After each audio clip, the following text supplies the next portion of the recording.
के बायो में अब ना तो कांग्रेस का नाम है और ना ही निशान है। तो देखिए, सियासी गलियारे में लगातार जो तमाम अटकलें चल रही हैं बीजेपी में शामिल होने को लेकर, और उस बीच अब ये क्या संकेत मिल रहे हैं ये तो खैर बाद में पता चलेगी, लेकिन आपको फिलहाल बता दें कि तस्वीरें देखिए सोशल मीडिया प्लेटफॉर्म एक्स के नकुलनाथ की, जहां पर कांग्रेस की बात की जाए तो कांग्रेस का नामो निशान यहां पर नजर नहीं आ रहा है। तो बायो यहां पर उन्होंने चेंज किया है और सिर्फ अपने बायो में उन्होंने सांसद छिंदवाड़ा लिखा है।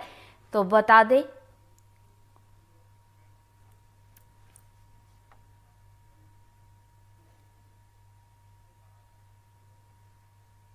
और देखिए, नकुलनाथ ने एक्स पर अपना बायो बदला तो उसके बाद सियासी अटकलों का बाजार भी गर्म हो गया है।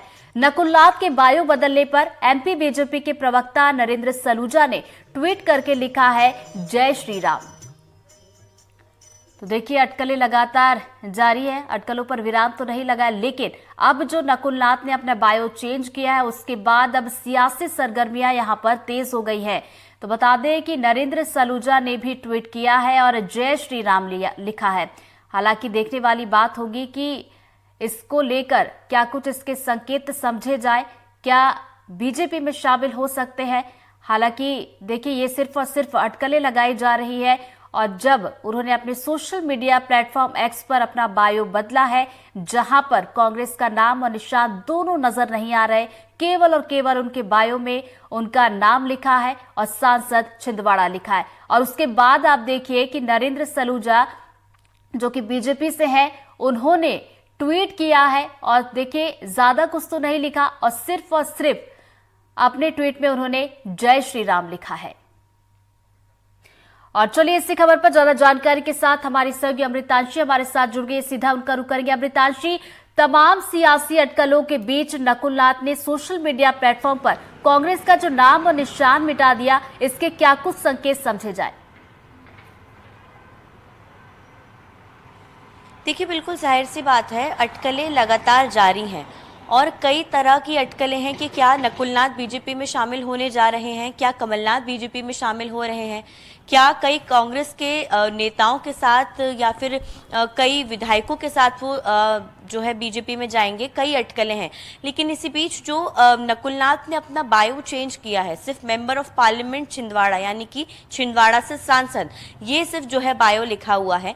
जाहिर सी बात है, जो पहले बायो था उसमें ये भी मेंशन किया गया था कि वो कांग्रेस से सांसद हैं, लेकिन जो है क्योंकि वो इकलौते सांसद थे इसलिए खास तौर पर उन्होंने मेंशन किया था, लेकिन अब वो चीज़ हटा दी गई है। इससे ये अटकलें और भी ज्यादा तेज हो गई हैं।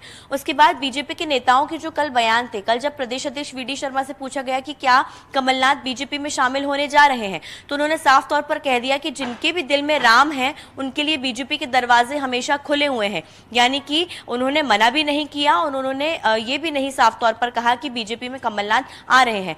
कल जब कमलनाथ से ये बयान लिया गया, जब कल कमलनाथ से पूछा गया, तो उन्होंने कहा कि मैं अभी लोगों से सलाह मशवरा कर रहा हूं, मैं लोगों से राय ले रहा हूं। उन्होंने साफ तौर पर मना नहीं किया। जाहिर सी बात है, कमलनाथ एक पिता के बतौर अपने बेटे के राजनीतिक भविष्य को सुरक्षित रखना चाहते हैं और शायद यही वजह है ये जो अटकलें तमाम इतने लंबे समय से लगाई जा रही हैं। इसके बाद जो है ये चर्चाएं और भी ज्यादा तेज हो रही हैं कि क्या कमलनाथ और उनका परिवार बीजेपी में शामिल होने जा रहा है। एक और बहुत छोटी सी चीज है जो कि इसमें नोटिसेबल है, आज सुबह छिंदवाड़ा में कमलनाथ और नकुलनाथ दोनों मौजूद थे। उन्होंने अपने घर पर तमाम जो कांग्रेस के कार्यकर्ता हैं या फिर अगर जो लोग हैं उनसे मुलाकात की, क्योंकि कमलनाथ हमेशा जो है वो लोगों से मुलाकात भोपाल में हो या छिंदवाड़ा में हो, सभी जगह पर करते हैं। हमेशा जब नकुलनाथ ट्वीट करते थे, जब वो लोगों से मुलाकात करते थे, क्योंकि वो वहां के सांसद हैं, एक कोट वो हमेशा अपने ट्वीट में रखते थे, जय कांग्रेस विजय कांग्रेस, हमेशा नकुलनाथ इसको कोट करते थे। लेकिन इस बार आज जो ट्वीट हुआ है उनका सुबह, उस ट्वीट में भी ये कोट नहीं है, तो और भी ज्यादा अटकलें तेज हो रही हैं कि क्या वाकई में नकुलनाथ बीजेपी जो है वो ज्वाइन करने जा रहे हैं। इसके साथ ही साथ इनका जो 5 दिवसीय दौरा था जिस पर कमलनाथ छिंदवाड़ा में थे, नकुलनाथ भी छिंदवाड़ा में थे, वो अचानक से रिवाइज हुआ है। अब कमलनाथ और नकुलनाथ भोपाल आने वाले हैं और उसके बाद वो यहाँ से दिल्ली के लिए रवाना होंगे, दिल्ली पहुंचने वाले हैं।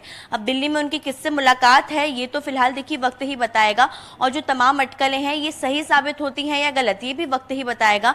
लेकिन अगर ऐसा होता है तो ये एक बहुत ही बड़ा राजनीतिक बदलाव मध्य प्रदेश में होगा, क्योंकि कांग्रेस पार्टी जो है वो नाथ परिवार के साथ नाम जोड़कर जरूर देखी जाती है, क्योंकि कमलनाथ का जो संजय गांधी के साथ रिश्ता रहा, इंदिरा गांधी उनको अपना तीसरा बेटा मानती थी, और उसके बाद अगर अब उनके बेटे ही बीजेपी में शामिल होने जा रहे हैं, क्योंकि जिस तरह की अटकलें हैं और कोई इसको क्लियर भी नहीं कर रहा है, कोई इसमें जो है नकार भी नहीं रहा इन तरह की अटकलों को, ना खुद कमलनाथ ना बीजेपी के नेता, तो जाहिर सी बात है कुछ ना कुछ बदलाव शायद जरूर देखने को मिल सकता है। लेकिन एक और खबर ये भी है कि चंबल और विंध्य यानी कि जो ग्वालियर क्षेत्र आता है और विंध्य यानी कि रीवा और सबसे बड़ा क्षेत्र भी माना जाता है, इन क्षेत्रों के भी कई बड़े नेता जो है वो बीजेपी के संपर्क में हैं। और क्योंकि बीजेपी का 2 दिवसीय अधिवेशन अभी दिल्ली में जारी है, तमाम जो बड़े से बड़े नेता हैं वो सभी दिल्ली में मौजूद हैं। मध्य प्रदेश के तमाम जो 1000 से भी ज्यादा नेता मौजूद हैं, मुख्यमंत्री से लेकर सभी नेता सब दिल्ली में मौजूद हैं। अगर ऐसा कुछ होता भी है तो सभी नेताओं की मौजूदगी में बड़े स्तर पर दिल्ली में ही होगा। लेकिन अटकलें लगातार तेज हैं, जो नेताओं के ट्वीट्स आ रहे हैं, जो उन्होंने बायो हटाया है, कांग्रेस का भी जिक्र कहीं पर भी नहीं है, तो ये अटकलों पर विराम तो देखिए कब लगेगा ये फिलहाल अभी किसी को पता नहीं है। लेकिन अब सियासत अगर इसमें हो रही है तो ये काफी बड़े स्तर पर होने वाली है, और अगर ऐसा कुछ होता है तो मध्य प्रदेश में एक तरीके से बड़ा सियासी हलचल देखने को आने वाले दिनों में मिलेगा। जी बिल्कुल देखने वाली बात होगी, क्योंकि देखिए अभी तो केवल और केवल अटकलें ही चल रही हैं और अटकलों पर विराम तब लगेगा जब कुछ ऐसी खबरें आती है या उनकी तरफ से कहा जाता है कि बीजेपी में वो शामिल हो रहा है। हालांकि देखने वाली बात होगी, नजरें आप बनाए रखिएगा अमृतांशी, आगे भी आपसे अपडेट लेते रहेंगे। फिलहाल बहुत बहुत शुक्रिया आपका तमाम जानकारी के लिए।